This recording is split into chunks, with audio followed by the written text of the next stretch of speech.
C'est bon, ça va, tout le monde va bien? Vous êtes bien réveillés, c'est parti. On y va pour la suite de la série. Notre troisième partie. Alors normalement, vous inquiétez pas, je ne vais pas faire ça toute l'année. Il y aura normalement peut-être encore un message. Donc je voulais vous parler ce matin, on est toujours sur cette notion de la vie en abondance. Je rappelle notre verset qui va pouvoir s'afficher, le verset clé de cette série, Jean 10, 10,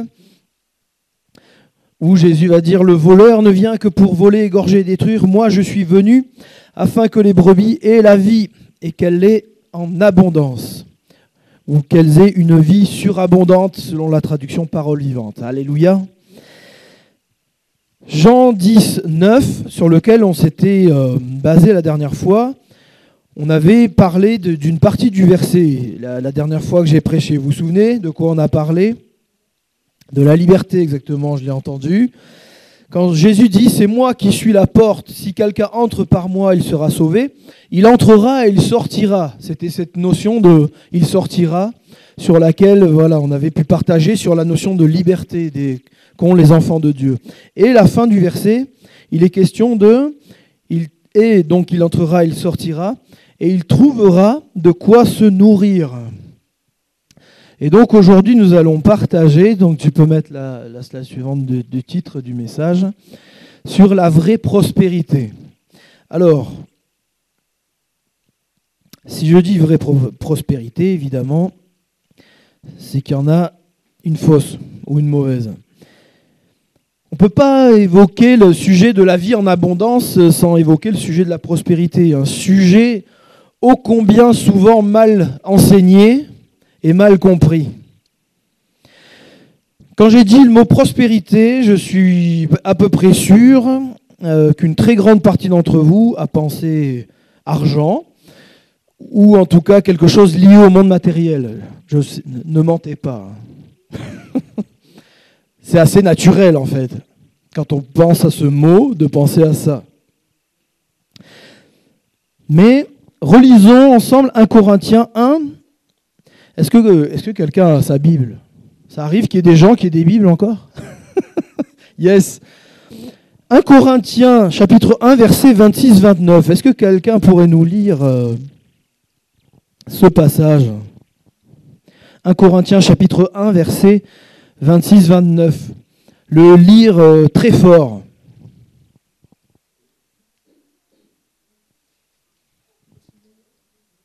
Bien, Constant va venir et il va nous le lire.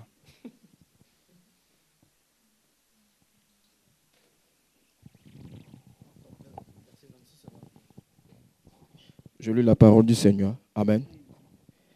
1 Corinthiens chapitre 9, verset 1 Corinthiens plutôt chapitre 1, verset 26 à 29. Il a dit ceci. Considérez, frères, que parmi vous qui avez été appelés, il n'y a ni beaucoup de sages selon la chair, ni beaucoup de puissance, ni beaucoup de nobles. Mais Dieu a choisi les choses folles du monde pour confondre les sages.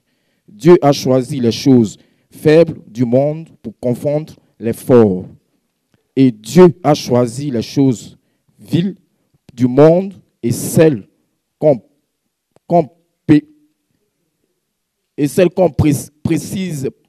méprise plutôt, celles qui ne sont point pour réduire à néant celles qui sont, afin que personne ne se glorifie devant Dieu. Amen.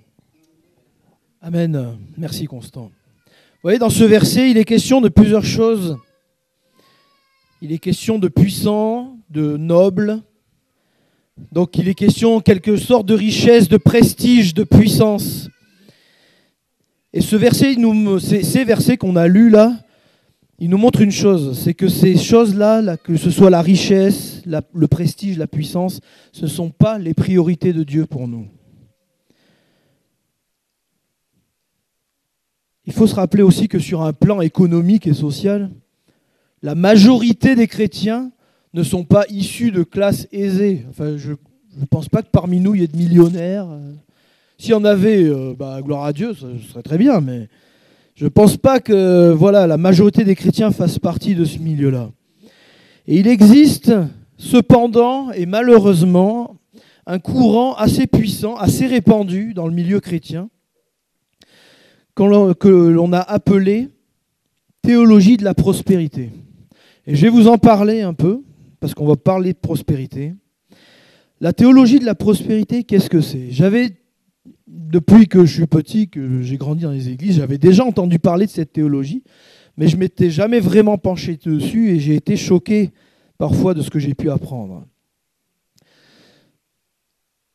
Tu peux mettre la première. Ce qu'on appelle théologie de la prospérité,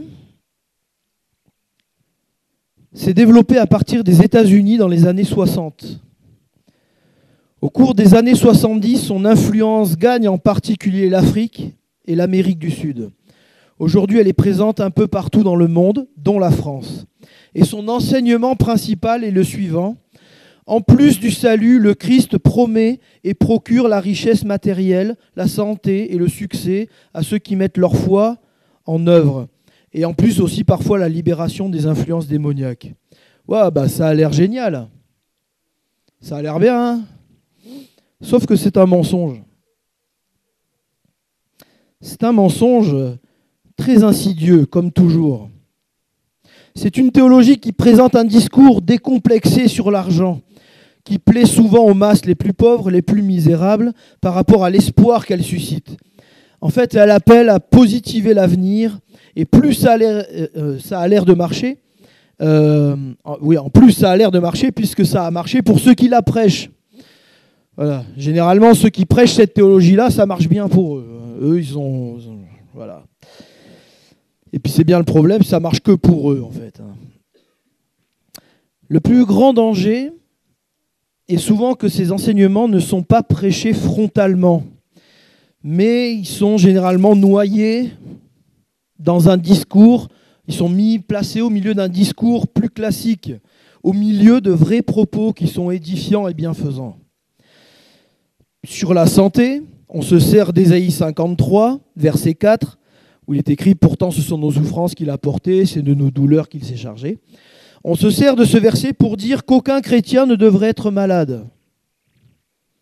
La maladie n'est que d'origine spirituelle. La richesse, on se sert de Galates 3,14. C'est ainsi qu'en Jésus-Christ, la bénédiction d'Abraham touche aussi les non-juifs et que nous recevons par la foi l'Esprit qui avait été promis. Donc on se sert de ce passage pour dire que tous les chrétiens devraient être riches, parce qu'Abraham était riche. En tout cas, si on pratique la compensation, ce qu'on appelle la compensation dans cette théologie de la prospérité, c'est la règle selon laquelle celui qui donne reçoit. C'est-à-dire, voilà, si je donne, je vais recevoir. Avec ce but précis, en fait, de donner pour recevoir. Sur le succès, on se sert de versets comme Psaume 1, Psaume 1, verset 3, pardon. Il ressemble à un arbre planté près d'un cours d'eau, il donne son fruit en sa saison, son feuillage ne flétrit pas, tout ce qu'il fait lui réussit. On se sert de ça pour dire que tout ce que nous faisons ou entreprenons devrait réussir.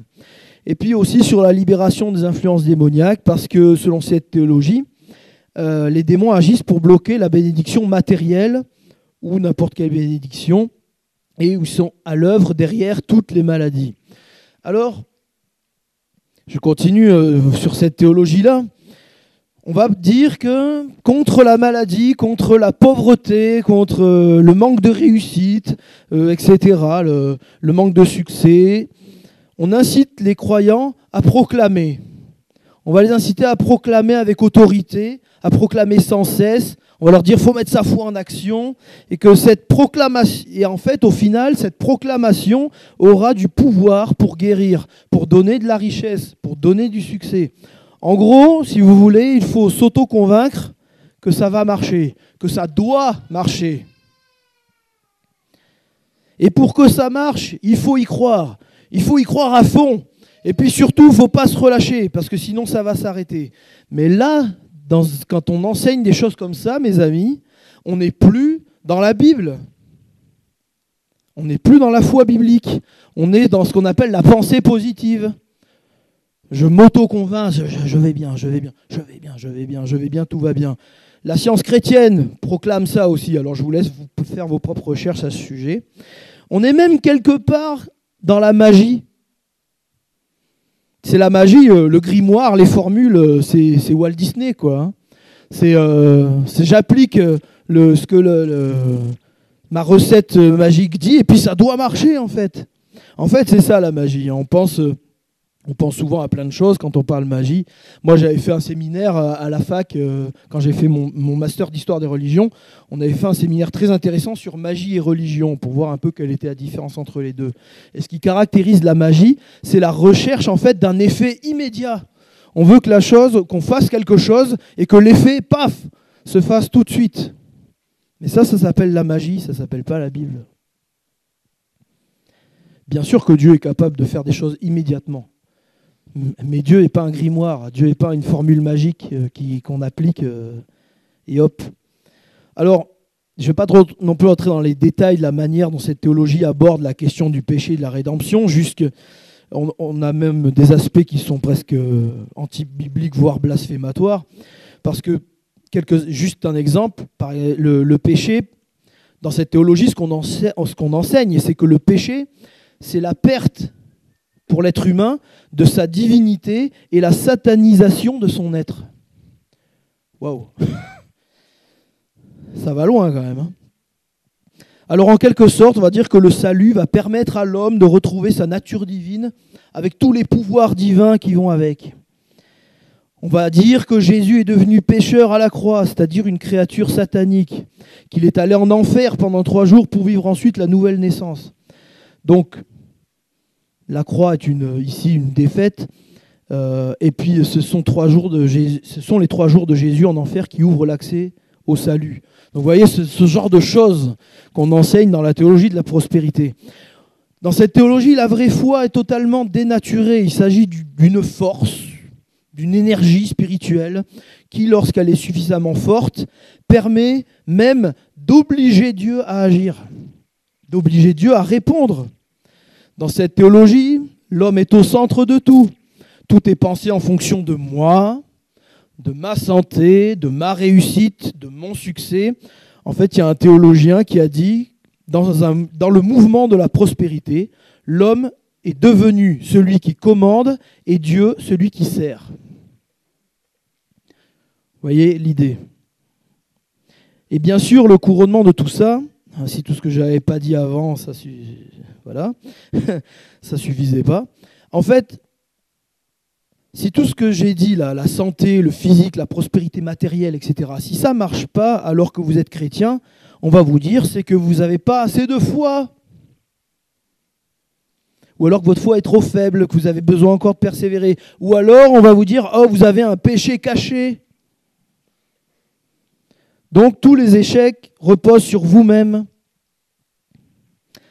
Alors quelques réponses, vous l'avez compris, j'espère, que nous sommes là face à une doctrine dangereuse. La Bible promet-elle tout cela ? Est-ce que la Bible promet santé, richesse, succès au présent sur cette terre à celui ou à celle qui croit ? Absolument pas. Tout ça nous est acquis en Jésus-Christ, mais pour atteindre un total accomplissement de tout cela, il nous faut attendre son retour, quand toutes les choses seront renouvelées par lui et que nous vivrons dans sa gloire. C'est là notre espérance, c'est là que se place notre véritable foi. Alléluia. Qui est notre exemple ? Yes. Merci Catherine. Jésus. Notre exemple, c'est Jésus. Et est-ce que Jésus a vécu une vie qui démontre la vérité d'une telle théologie, de la théologie de la prospérité ? Non. Non, la Bible ne dit pas que notre être s'est satanisé à cause du péché. L'image de Dieu en nous n'est pas perdue, elle ne s'est pas perdue lors de la chute.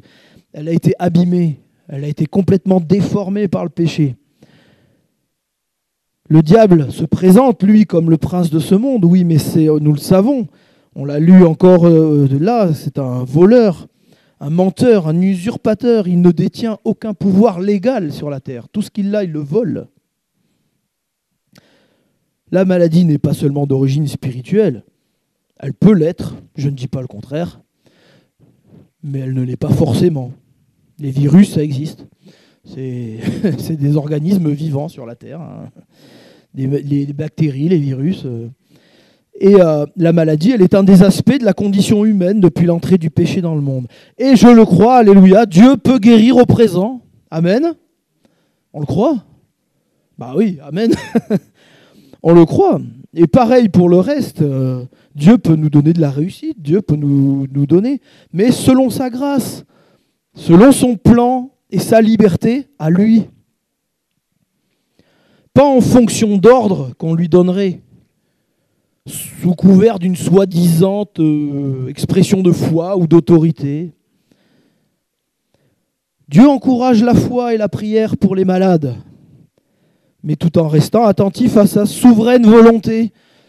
Vous savez que parfois, et c'est une réalité, quelqu'un peut être malade parce que Dieu permet qu'il soit malade, parce que dans cette maladie, il veut lui apprendre quelque chose, parce qu'il veut qu'au travers de cette maladie, il y ait des gens qui puissent être touchés. Et Dieu peut le permettre.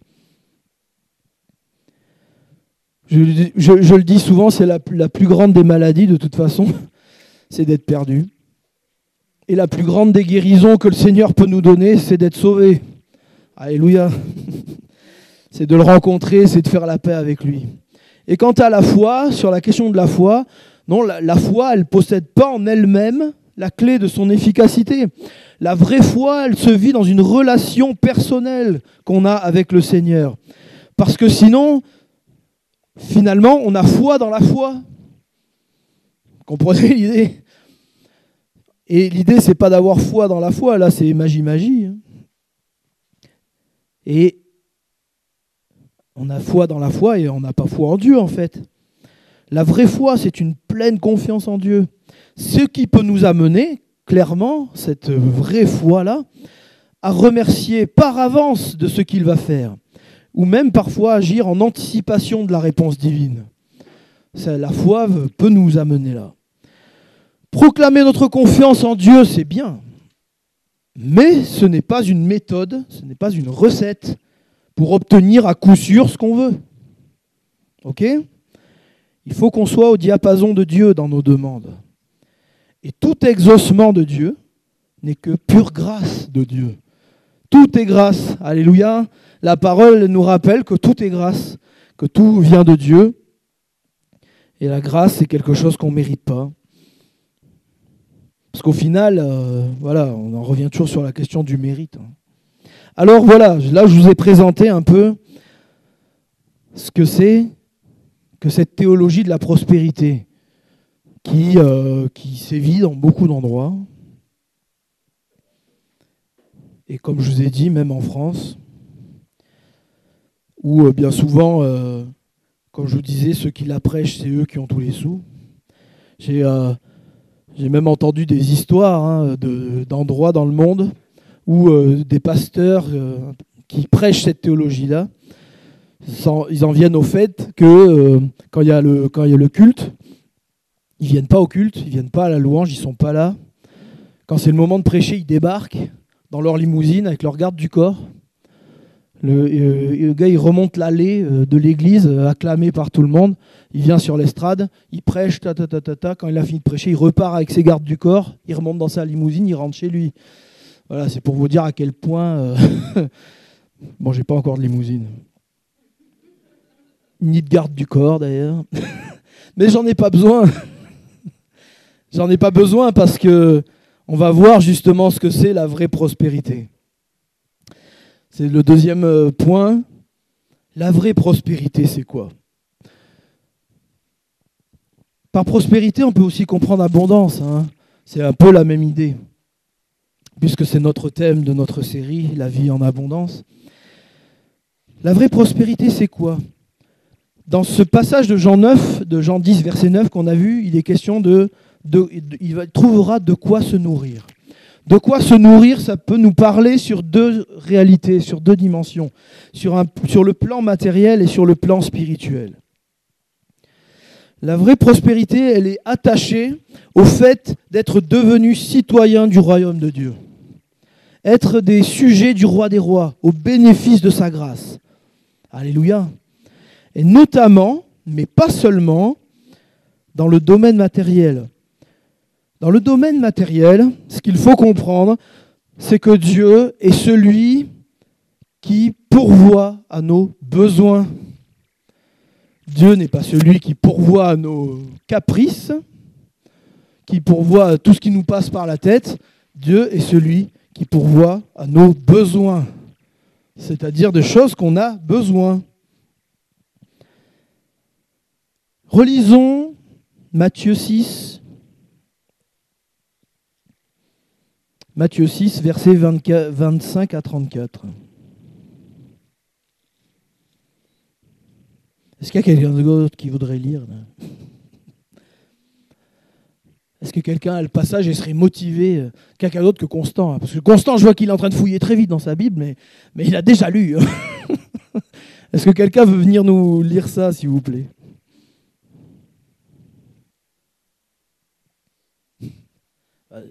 Florence. Yes.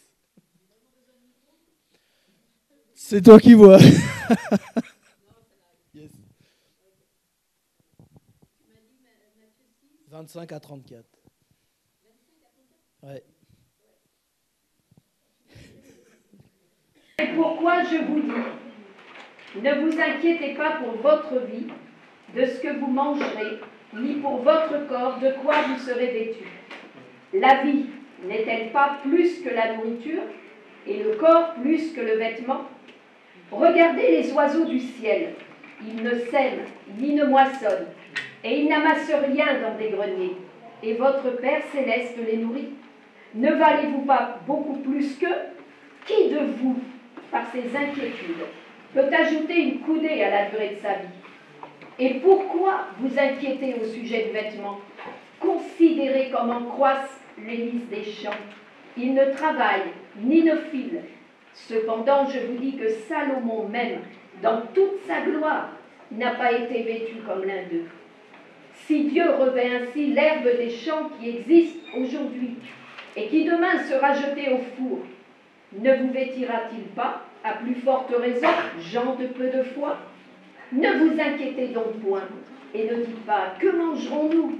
Que boirons-nous ? De quoi serons-nous vêtus ? Car toutes ces choses, ce sont les païens qui les recherchent. Votre Père céleste sait que vous en avez besoin.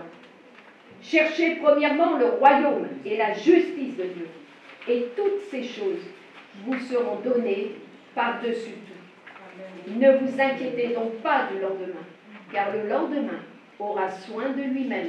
À chaque jour suffit sa peine. Bon, c'est assez clair. Dieu est celui qui pourvoit à nos besoins.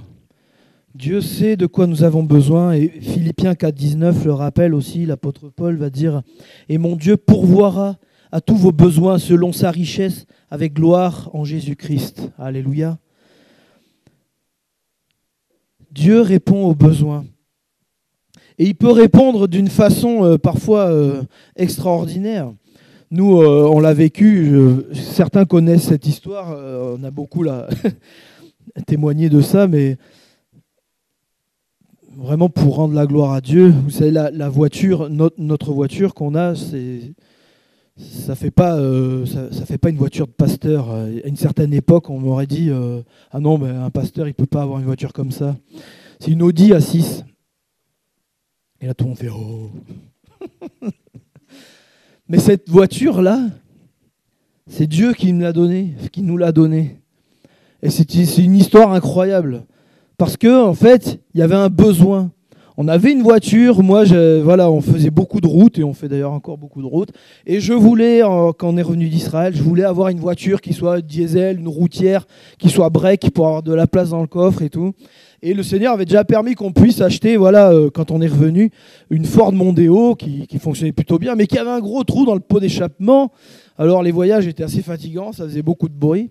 Et puis un jour que papa était venu à Angers pour nous voir, un week-end, à la fin du week-end, on était sur le parking, et il fait un peu le tour de la voiture, et en fait, on ne sait pas où elle avait vécu cette voiture avant, mais elle avait tous les bas de porte bouffés par la rouille. Il y avait des trous à des endroits et tout. Donc papa, qui connaît bien la mécanique, vous savez, il fait le tour, il me dit bon, je vais pas t'alarmer, mais là, vu l'état du tour de caisse, le prochain contrôle technique que tu fais, elle passera pas. Ils te la mettent comme épave et voilà. Alors j'ai dit merci papa de cette bonne nouvelle. Bon, de toute façon, on peut rien faire, on n'a pas de sous pour faire quoi que ce soit. Et donc après, il est reparti. Et nous, avec Elisabeth, on est restés comme ça, voilà. Et le lundi matin, on reparle de ce problème vite fait. Puis on se dit, de toute façon, on peut rien faire d'autre que prier, en fait. Donc on s'assoit sur le canapé et puis on prie. Mais on prie pas voilà, Seigneur, tu vas nous donner une Porsche, une Ferrari. On lui a dit, Seigneur, tu vois ce que papa nous a dit, tu as ce besoin qui est là, et voilà, on te demande ton aide, et puis prière toute simple en fait. Ça, c'était un lundi matin. Le mardi matin, moi, je vais à la réunion de l'équipe pastorale, parce que tous les mardis, on avait réunion à l'église pour l'équipe pastorale, et j'étais un peu en retard à la réunion. Et j'arrive, et je rentre dans le bureau du pasteur Daniel, et au moment où j'ouvre la porte et je rentre dans le bureau, à ce moment précis, Daniel, le pasteur principal de l'église d'Angers, à cette époque-là, il est assis derrière son bureau avec une carte grise dans la main, en train de dire, parce qu'il y avait un autre des collaborateurs, en train de dire, il y a quelqu'un qui a donné une voiture à l'église, mais moi je ne sais pas quoi en faire. Au moment où j'entre, je dis bon, alors je vais le voir tranquillement, je lui explique notre situation, tout ça. Il me dit tiens. Il me donne la carte grise. Et là, j'ouvre la carte grise. Et là, je vois Audi A6. Je dis bon, ok. Après, la voiture, elle avait quelques soucis, tout ça, on l'a remise en route. Mais c'est une histoire incroyable. Et on s'est retrouvé qu'une voiture comme ça. Et en fait, il faut que vous sachiez un truc encore plus fort, c'est que cette voiture, c'était une dame qui l'avait, en plus une dame qui habitait pas loin de chez nous, une dame qui était même une chrétienne, qui était même pas de notre église. Elle n'était pas de notre communauté, elle était d'une autre église. Et un jour, en fait, peu de temps avant, elle prie le Seigneur pour savoir quoi faire par rapport à cette voiture, parce qu'elle s'en servait plus, elle était en panne sur un parking depuis quelques mois, et elle voulait la vendre. Elle s'était dit, bon, je vais la vendre. Elle prie et Dieu lui dit, ne vends pas cette voiture, donne-la à l'Assemblée de Dieu, parce que là-bas, il y a quelqu'un qui en a besoin. Alors, j'ai toujours le mot, hein. Parce qu'en fait, sur la carte grise, elle avait mis un post-it qu'elle avait écrit pour quelqu'un, de la part du Seigneur, pour quelqu'un qui en a besoin. Et en fait, voilà... le genre d'histoire qu'on peut vivre avec le Seigneur. Alors bon, priez pas pour des Audi A6, mais... mais en tout cas, voilà comment le Seigneur a répondu. Et c'était toujours on l'a toujours, hein, c'est une super voiture. Diesel, break, tout ce qu'on avait avant, mais en mieux, quoi. Donc, voilà comment le Seigneur est capable de répondre. Alléluia. Dieu n'empêche pas d'être riche.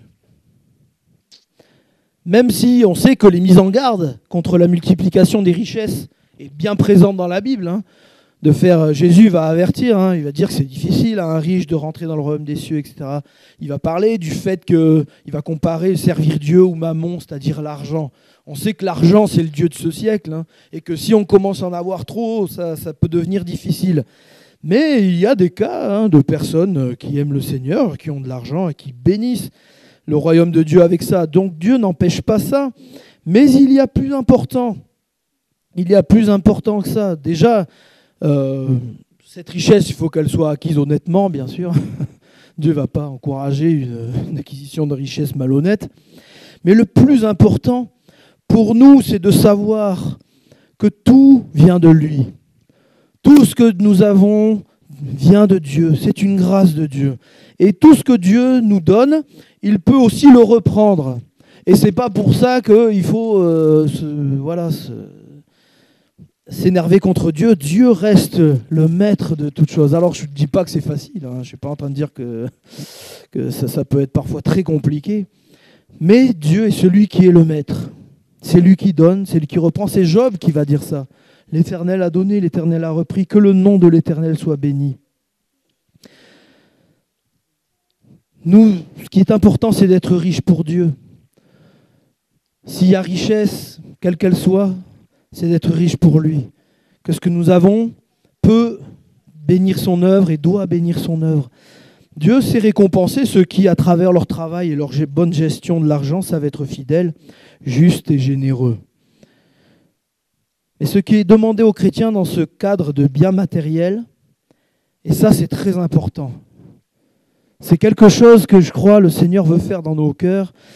C'est une œuvre qu'on a besoin de vivre par le Saint-Esprit. Et c'est ce que Paul va parler à un moment donné. C'est ce qu'on appelle le contentement. C'est d'être content d'avoir ce qu'on a.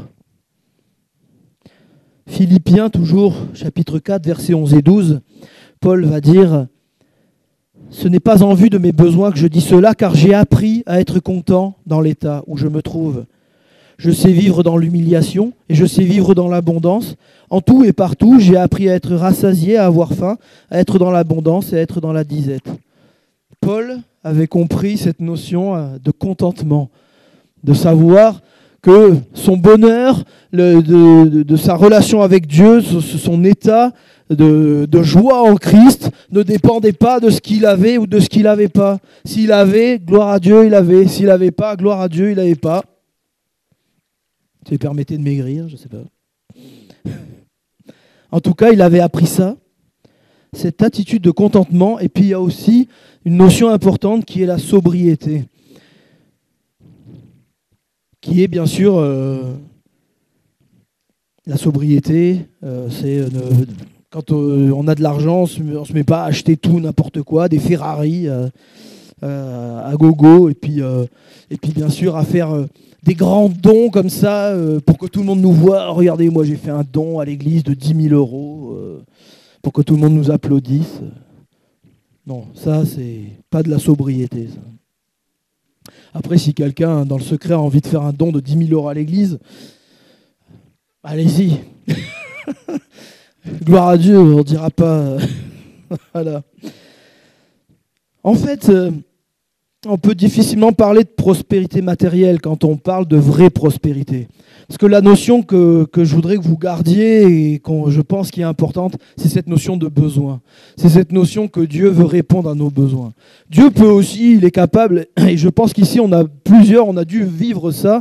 Moi je l'ai raconté, je l'ai vécu. Il y a aussi ce qu'on appelle les petits clins d'œil de Dieu. Dieu parfois, il aime bien nous faire plaisir.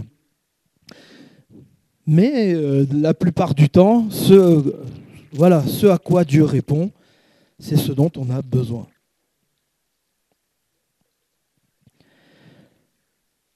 Les bénédictions physiques peuvent faire partie ou non de cette prospérité, ou de cette vie en abondance dont Jésus parle. Notre richesse ou notre pauvreté ne devrait en tout cas rien changer de notre position devant Dieu. Et comme je vous ai dit, dans le verset 9, là, il y a cette question de quoi se nourrir. Donc j'ai parlé du plan matériel, mais il y a aussi et surtout un plan spirituel. Et je crois que c'est sur le plan spirituel que la vraie prospérité se situe. Mais pas non plus dans les soi-disant aspects spirituels qu'on a vus tout à l'heure de la théologie de la prospérité. Cette prospérité ou cette vie en abondance, elle est liée à notre relation avec Dieu. Elle est liée à notre communion avec lui, à notre connaissance de qui il est. Et d'ailleurs, ce sera l'objet du dernier message de la série. Enfin, du prochain en tout cas, au cas où je ne m'arrête pas là. Cette prospérité, en fait, quelque part, c'est un processus, on la trouve dans le processus continuel d'apprentissage, de pratique, de croissance en maturité. Ce qui veut dire que dans cette vraie prospérité, qui prend place sur le plan spirituel, si ça prend place dans un processus d'apprentissage, de pratique et de croissance, ça peut aussi être composé d'échecs. Parce que, je ne sais pas vous, mais moi personnellement, il n'y a rien que je fais parfaitement. Il y a des fois, je peux me planter. Ça peut arriver. Mais ça fait partie des choses. Les échecs, les ratés, les recommencements, les ajustements, tout ça, ça fait partie de ce processus. Mais dans tout ça, on apprend. Parce que, enfin, normalement, on doit apprendre quelque chose de tout ça. C'est ce que Dieu veut. Pour éviter de retomber toujours dans les mêmes travers, dans les mêmes écueils. Pour qu'on puisse grandir, pour qu'on puisse se fortifier. Et ça fait partie de la prospérité spirituelle. La notion de persévérance est essentielle dans tout ça, malgré parfois des échecs, malgré parfois des ratés, etc. On persévère. On persévère à vouloir avancer avec Dieu, à vouloir le connaître plus, à vouloir grandir en maturité, en croissance avec lui, dans la connaissance de sa parole, etc. Et on persévère dans tout ça. Et ça fait partie de cette vraie prospérité. En tant qu'être humain, même chrétien, c'est naturel d'aspirer à posséder des biens matériels. Je pense que personne n'a envie d'être dans la misère. Voilà. Mais on est appelé, en quelque sorte, à vivre une révolution qui concerne notre perspective sur la vie.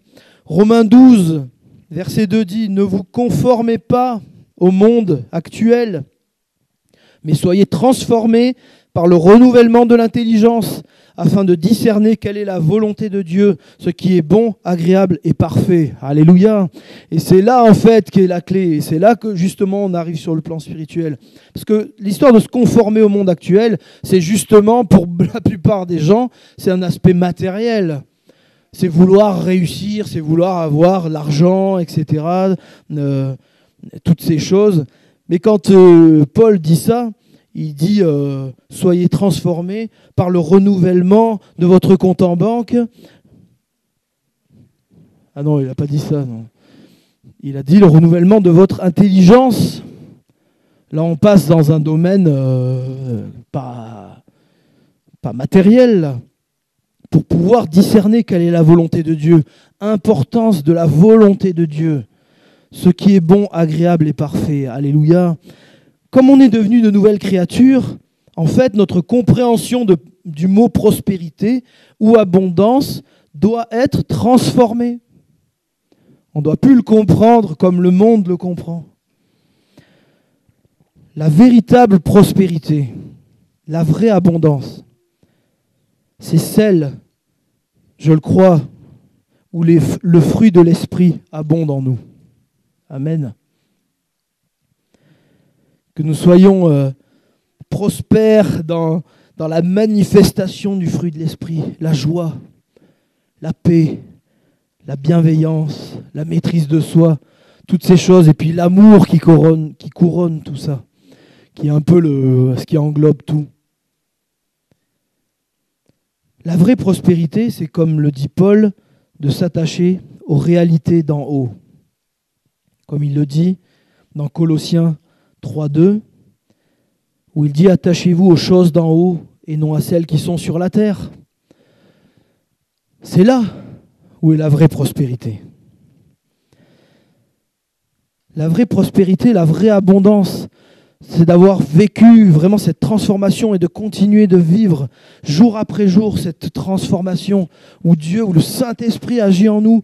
C'est de savoir que nos noms sont inscrits dans le livre de vie, que Jésus est présent avec nous tous les jours jusqu'à la fin du monde, alléluia, et qu'il est présent dans toutes les circonstances qu'on peut traverser. C'est de savoir que nos vies sont utiles entre ses mains pour son œuvre et pour la bénédiction de ceux qui sont autour de nous.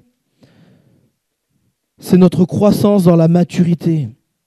Par exemple, dans notre soumission à Dieu pour résister au diable. Je pensais à ça quand je préparais le message parce qu'il y a ce verset très important qui dit « Soumettez-vous à Dieu et résistez au diable et il fuira loin de vous ». Mais je crois que bien souvent on a oublié la première partie du verset. On a dit « Résistez au diable, résistez au diable, résistez au diable ». Mais sans soumission à Dieu, vous ne résistez pas au diable. Et ça fait partie aussi de cette prospérité, de cette richesse que Dieu veut nous donner, de grandir dans la connaissance de Dieu, dans la soumission, qui va nous permettre que quand le diable va venir, on va pouvoir lui résister. Ça, c'est une vraie richesse. Ça peut paraître comme ça, ouais, je préfère avoir, je préfère avoir 100 balles et un Mars, comme on dit. Non. Enfin, je crois qu'on aime le Seigneur, on a envie, alléluia, on a envie de grandir. On a envie que le fruit de l'esprit grandisse en nous. On a envie que, même si dans le passé, on a connu parfois des échecs, des choses compliquées, et que quand les choses se représentent à nouveau, parce qu'on aura grandi avec Dieu, parce qu'on aura grandi dans notre relation avec Dieu, alors cette fois-ci, on pourra dire, mettre un stop au diable, et il fuira loin de nous. Alléluia.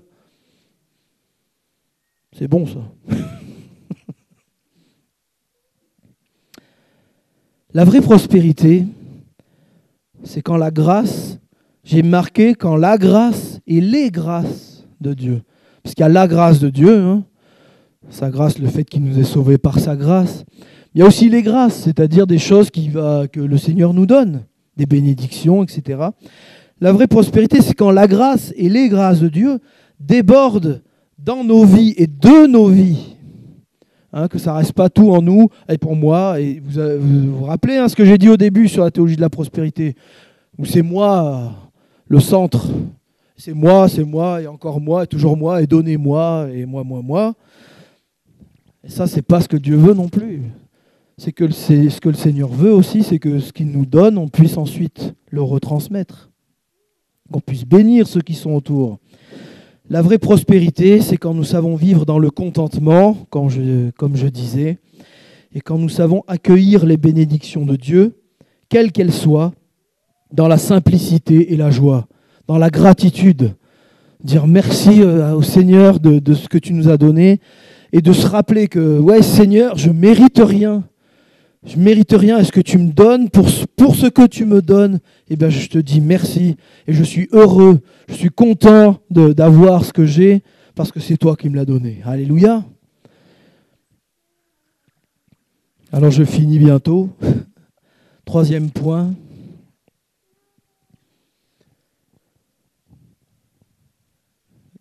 Ça reviendra. En fait, en réfléchissant, je me suis dit, est-ce qu'il n'y a pas finalement un lien entre la vraie prospérité et la dépendance de Dieu? Dépendre de Dieu. Alors c'est une question rhétorique, la question bien sûr c'est oui. Les bénédictions de Dieu, ça c'est quelque chose, je sais que c'est papa, il vous le dit souvent, que les bénédictions de Dieu ou l'accomplissement des promesses de Dieu se trouvent sur le chemin de Dieu. Nous devons nous trouver sur son chemin à lui. Si vous êtes dans votre propre chemin, à vous, c'est vous le commandant, que c'est encore vous qui avez le volant de l'Audi A6, le volant de votre vie, que vous êtes sur votre chemin, c'est pas là où se trouvent les bénédictions de Dieu, l'accomplissement des promesses de Dieu. C'est sur son chemin à lui. Et pour être sur son chemin à lui, il faut dépendre de lui. Vivre dans la dépendance de Dieu permet d'accéder pleinement à ce que Dieu a en réserve pour nous. Alléluia. Ça nous parle, ça, l'image que Jésus va donner. Et j'ai mis... Alors, est-ce que c'était l'image d'avant où il y avait des... Mets la slide d'avant. Ouais, il y a des raisins là. Alors je pensais avoir mis une image de raisin, mais une autre. Quand vous voyez les raisins, alors là c'est un petit garçon qui tient la main de son papa, ça nous parle de la dépendance. Mais le raisin, le fruit, vous savez, c'est cette image-là. Jésus, à un moment donné, va parler du fait qu'il est le cep et que nous sommes les sarments, c'est-à-dire les branches de la vigne. Et c'est sur ces branches que le fruit pousse. Les fruits ne poussent pas sur le cep. Ça, pour nos vies, ça nous parle, c'est un choix de Dieu. C'est que Dieu, il aurait pu faire tout seul, tout seul, il en a la capacité. Mais Dieu a fait le choix de se servir de nous et de passer par nous pour amener sa bénédiction, pour amener sa grâce à ceux qui nous entourent. Et c'est nous qui portons le fruit. Et est-ce que le sarment porte du fruit tout seul? Eh non. On sait bien, parce que Jésus en parle aussi, quand le sarment il est coupé du cep, c'est-à-dire du pied de la vigne, quand il est coupé, ce sarment, eh ben, il sèche, il meurt. Donc il ne peut plus porter de fruits. Et ça nous parle de cette dépendance que nous avons de Dieu. Sans lui, Jésus va dire, sans moi, vous ne pouvez rien faire. Et c'est ça qui est important de retenir, c'est que pour vivre vraiment cette vraie prospérité, que j'espère que vous avez compris maintenant à quoi ça correspond, il nous faut vivre dans cette dépendance de Dieu. Dieu, seul Dieu, est la source et doit rester la source de notre bonheur, de notre vie. Tout ce qu'il faut, en fait, tout ce qu'il vous faut avoir en dehors de lui pour être heureux, tout ce que vous choisissez qui va bâtir votre vie en dehors de Dieu, de ce que Dieu donne, le diable peut s'en servir contre vous. Si ce n'est pas Dieu qui a donné, alors il y a moyen que le diable s'en serve contre vous. Et par là, voilà, tout simplement, on parle de l'argent et je vais pas recommencer à vous en parler, mais sur la notion de ceux qui, à un moment donné, accumulent les richesses, ça peut devenir compliqué. Ça peut être une maison, un compte en banque bien rempli, un travail, une position sociale, ou même certaines personnes qui vous entourent.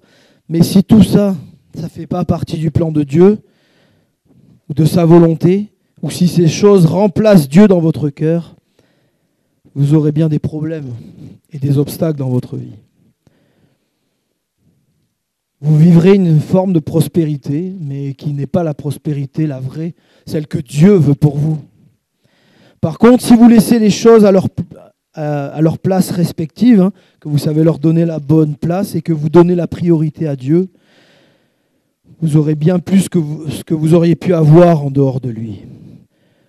Florence l'a rappelé dans le passage qu'on a lu, Matthieu 6, 33. « Cherchez premièrement le royaume et la justice de Dieu, et toutes ces choses, les autres choses, vous seront données par-dessus. » Dieu doit avoir la première place dans votre cœur et votre vie. Il doit être le centre de tous vos intérêts, de vos pensées, même si d'autres choses ou d'autres personnes tentent de lui voler la place.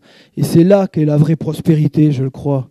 C'est vraiment dans cette relation avec Dieu, dans le fait de rester attaché à ce cep pour que que la sève qui est dans le pied de la vigne puisse couler en nous pleinement, qu'il puisse vraiment, qu'il n'y ait rien qui fasse obstacle pour qu'on puisse porter vraiment ces bons fruits que le Seigneur veut que nous portions. Et je termine en revenant un peu sur notre passage de Jean chapitre 10, avec le verset 9,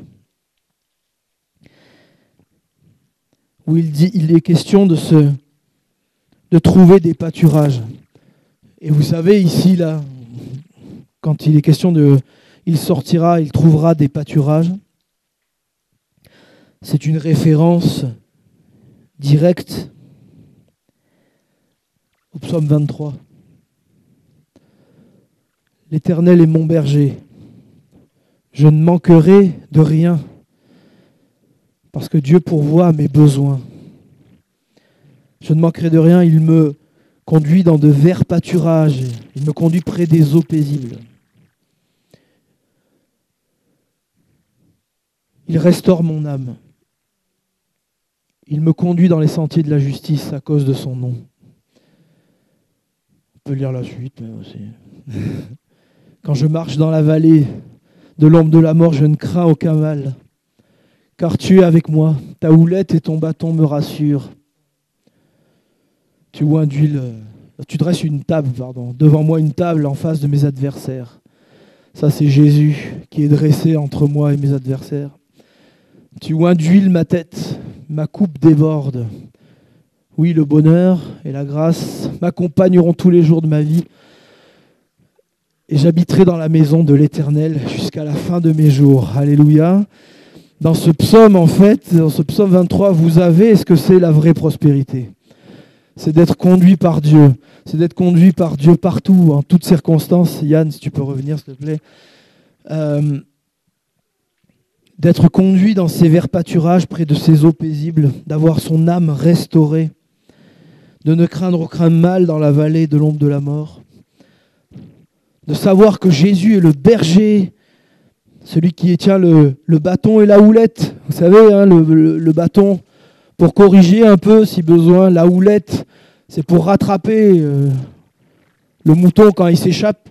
C'est le bâton incurvé pour nous rattraper quand nous allons tomber dans un ravin.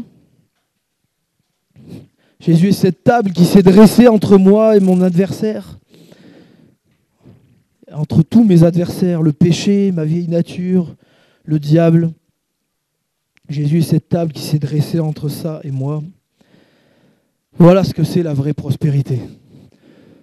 C'est cette relation vraie, véritable avec Dieu, cette marche où, comme je disais, Jésus nous dit « Je suis avec toi.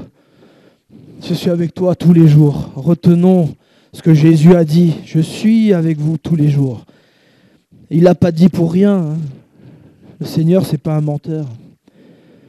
Et rien que ça, déjà, de savoir ça, c'est vraiment une richesse incroyable. De savoir que Jésus est avec nous tous les jours. Jusqu'au bout, jusqu'à la fin. Qu'il veut prendre soin de nous. Alléluia. On prie ensemble. Puis on va reprendre ce chant qu'on a chanté tout à l'heure, juste amoureux. Vraiment, Seigneur, quelle grâce, quel privilège, Seigneur Jésus, de te connaître. D'avoir, Seigneur, eu la révélation de qui tu es. Que tu sois révélé à nos cœurs, Seigneur, que tu sois venu toucher nos cœurs et nos vies. Merci parce que, en fait, la vraie richesse, c'est toi, Seigneur Jésus. On le voit, Seigneur, dans le monde qui nous entoure. Il y a tellement d'exemples, d'images, de gens, de frères et sœurs qui n'ont rien, qui n'ont pas grand-chose, mais qui ont la joie dans le cœur parce que tu es là avec eux, parce que tu les as sauvés. Merci, Seigneur, pour cet état. Il n'y a que toi, Seigneur, qui peut donner ça. Nous, c'est vrai, on est dans des sociétés où très facilement on peut se laisser remplir par tout un tas de choses matérielles, partout, par cet attrait de l'argent, de la réussite, de la richesse.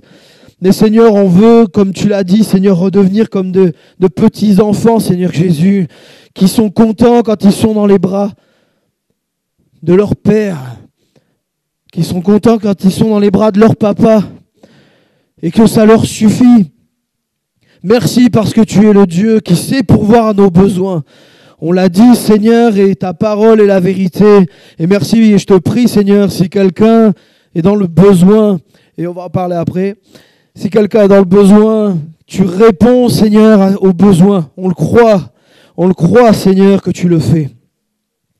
Merci d'être ce bon Père, celui qui s'est donné du pain à un enfant quand il a faim, celui qui sait lui donner du poisson et pas des mauvaises choses. Tu n'es pas un Dieu qui veut nous permettre que nos vies se remplissent de choses qui vont nous faire, en fait, au final, nous éloigner de toi, qui vont nous faire perdre notre relation avec toi. On sait, Seigneur, l'histoire nous a montré combien de fois, combien de personnes, en devenant tellement riches, en fait, sont devenues tellement malheureuses, et même certains ont même fini par mettre fin à leur jour, alors humainement, on pensait qu'ils avaient tout pour être heureux, mais on sait que le bonheur, Seigneur, il dépend de toi. Et c'est encore ce qu'on veut rappeler aujourd'hui à nos cœurs, à nos âmes ce matin, c'est que cette vraie prospérité, elle vient de toi, Seigneur. C'est que la vraie prospérité, c'est de pouvoir marcher dans ta volonté, c'est de pouvoir grandir, Seigneur, avec toi, c'est de pouvoir, Seigneur, aller là où tu veux que nous allions, c'est de pouvoir accepter tes bénédictions, tes grâces, avec joie, avec simplicité de cœur, avec humilité, en nous rappelant, Seigneur, que tout est grâce de toi, que tout, Seigneur, ce que nous avons, c'est par ta grâce, Seigneur Jésus. Nous ne possédons rien sur cette terre. Un jour, nous quitterons tout, Seigneur, mais ce que nous gardons, Seigneur, c'est notre relation avec toi, c'est notre vie entre tes mains, Seigneur Jésus. C'est ce que nous voulons garder, c'est ce que nous voulons faire grandir, Seigneur, et développer encore. Et nous te le demandons, Seigneur, de nous y aider par ta grâce dans le nom puissant de Jésus. Amen.